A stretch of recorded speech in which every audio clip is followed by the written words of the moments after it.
Yes, she did. So by this point, we see a woman who has defied expectations, built this successful business completely on her own terms, Right. and become this force to be reckoned with. Totally. But that's not the end of the story, is it? No, it's not. Selling Barefoot Contessa kind of throws her into this whole new phase of self-discovery. Yeah. It's almost like she...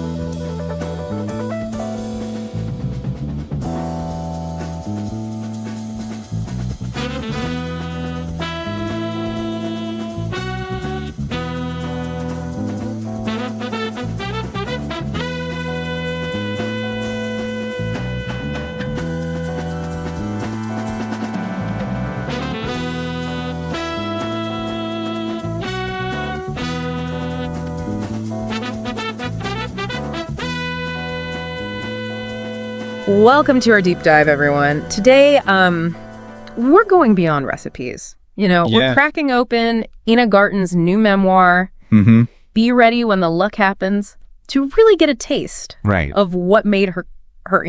Exactly. It's going beyond the persona we see on TV. This is Ina Karat in her own words. Right. And what's so striking is how her path to culinary stardom was anything but predictable. Right. You think Ina Garten, you think Barefoot Contessa, you think, Food Network star, but rebellious teenager, whirlwind romance, a career in nuclear policy. I mean, not exactly the ingredients I would expect, but as we dig in, I'm curious to see what we can all learn from her journey. Yeah. And what struck me right away reading this was how much her childhood really shaped her. Oh, yeah. Shaped so much of what came later. Yeah. You see this yearning for independence. Yes. That just pops up again and again. Yeah. Her description of that upbringing was really pretty eye-opening, especially the lack of warmth from her mother. Yes. It's like even that anecdote about quitting Girl Scouts. Right. Shape up or ship out. She was already forging her own path.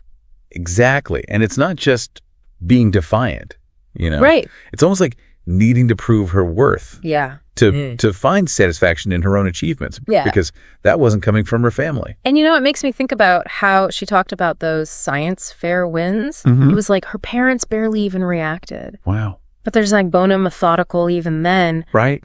Treating these recipes like these little experiments. That drive was always there. Yeah. And if you look at her choice of partner, Jeffrey. Right.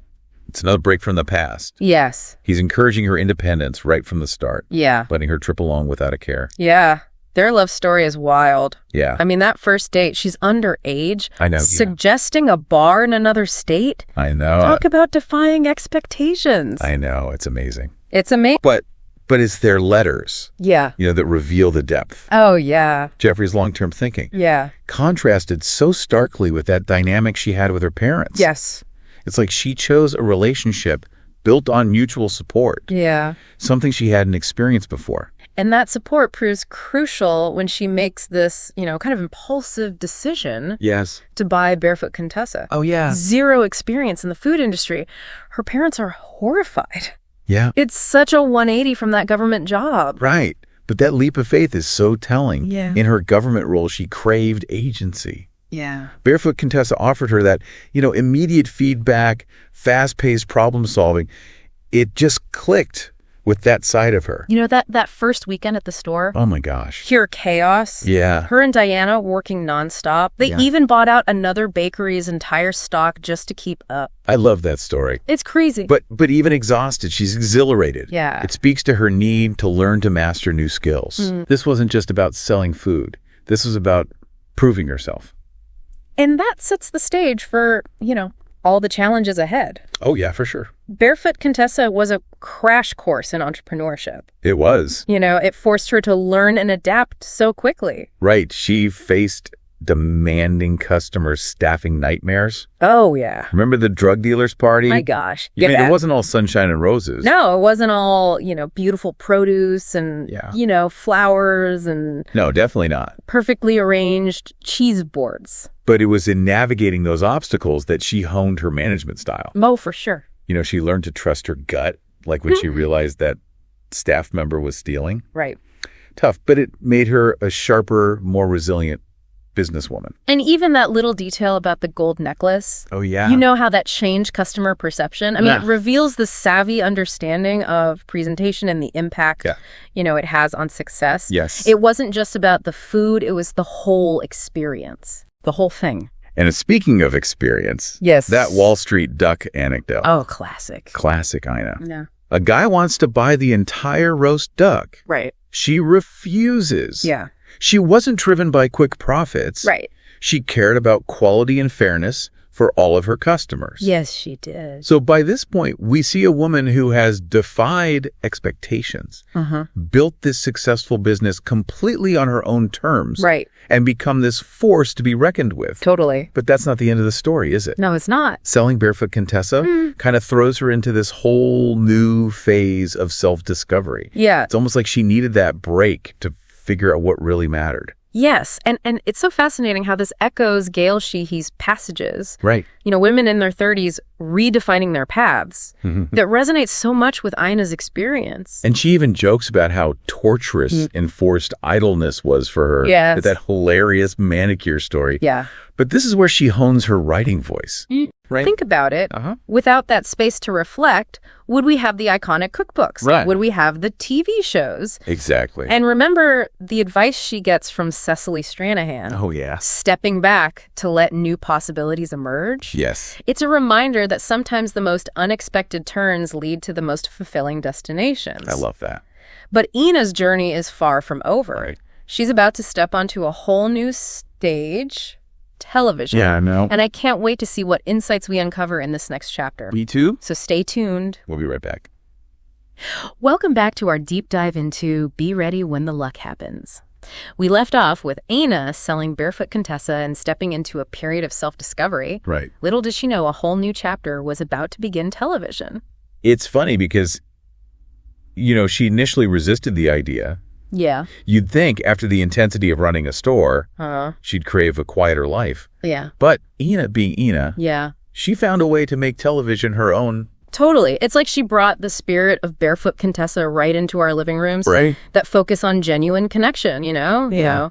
Delicious food shared with friends, that warmth and humor, it all translates so well. And remember how watching Nigella Lawson's show was a turning point for her? Oh, yeah. It clicked that food TV didn't have to be stuffy and formal. Right. It could be personal, even playful. And that's exactly what she did. But while her TV career was taking off, she also embarks on this grand adventure in Paris. Yes. Renovating an apartment. I know. Talk about a whirlwind. The Parisian apartment saga is like a microcosm of her approach to life. Yeah. She encounters all these obstacles. Yeah. Language barriers, cultural differences. Yeah. The whole thing with a bank and trying to open a checking account. It's hilarious. I mean, who knew Parisians don't just do checking accounts? Right. But through it all, you see her determination to create this haven. Yes. This authentically Parisian space for her and Jeffrey. And she nails it.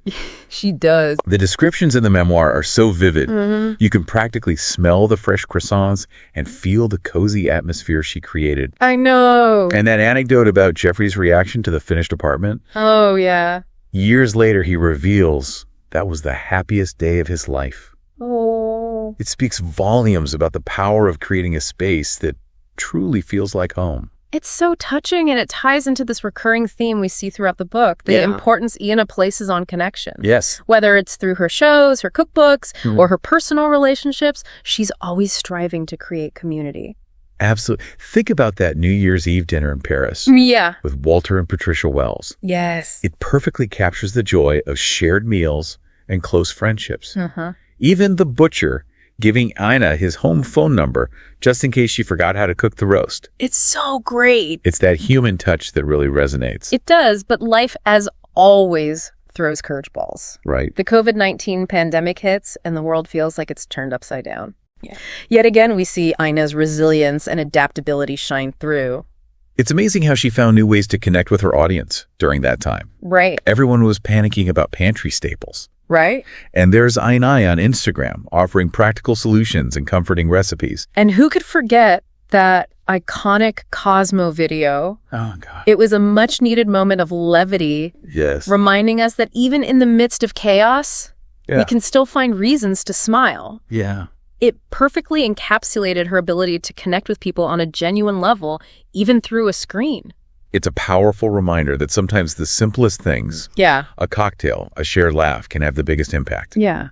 But Ina's story doesn't end there. No. She continues to evolve. Yeah. Writing this memoir, hosting her podcast, Be My Guest. It's like she's constantly seeking new ways to express herself and connect with others. And through those podcast interviews with people like John Grisham and Willie Geist, we gain even deeper insights into what makes people tick, the challenges they've overcome, the unique paths they've carved. It's a reminder that success isn't a straight line. It's a messy, beautiful journey with all its twists and turns. Exactly. And as we approach the final chapter of our deep dive, I think it's time to ask, what are the key takeaways? What can we learn from this remarkable woman and her extraordinary life? Welcome back to our final dive into Be Ready When the Luck Happens. We've explored so much of Ina's life, from her rebellious streak to her culinary triumphs, the unexpected turns along the way. But now let's distill what we've learned. What are the big takeaways from Ina's journey? Well, I think one of those powerful lessons is about embracing the unexpected. Think about it. She never really had a rigid plan. From nuclear policy to, impulsively buying Barefoot Contessa. She followed her passions even when they led her down these uncharted paths. It's like she had this underlying trust in herself, this willingness to say yes to new opportunities, even when they seemed a little crazy. And that ties into another key takeaway, resilience. I mean, she faced her share of setbacks. Demanding customers, staffing issues, even a global pandemic.